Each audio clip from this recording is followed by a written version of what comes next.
تحل، بص كده، عاوز تخلي ميني تحل محل الفاعل امتى؟ بص كده،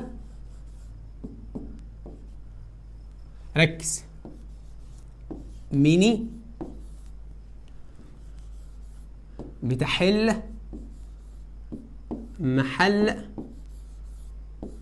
الفاعل. انت عارف امتى ميني تحل محل الفاعل؟ امتى يا مستر مصطفى؟ بص بقى يا صديقي، يلا زي ما علمت، عندي جملة أولى وحط لك هنا نقطة. الجملة التانية بقى هنحط هنا ايه؟ ميني. هنحط هنا ايه؟ ميني. بس بعدها بقى مش هيجي، ركز كده، مش هيجي ات ولا زم ولا الكلام ده. امال هيجي ايه يا مستر؟ هيجي حاجة من الأربعة دول مباشرة بعدها على طول.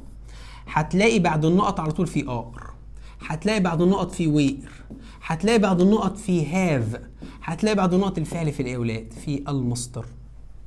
في الحاله دي احط ميني وانا مطمن وانا قلبي جامد. طب حط لك بعد النقط زم، قالت اوف. حط لك بعد النقط ات، قالت اوف. طب تعالى نشوف اسئله، تعالى نشوف اسئله. سم الله، صل على رسول الله.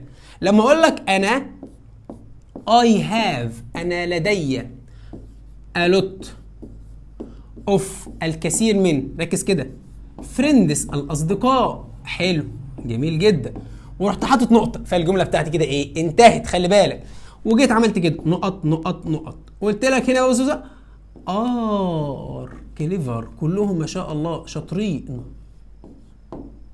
وجيت في الاختيار، هديك اختيارين بس يا عم ولا تزعل نفسك. اول اختيار تك اختار، يلا يا ترى هي ميني.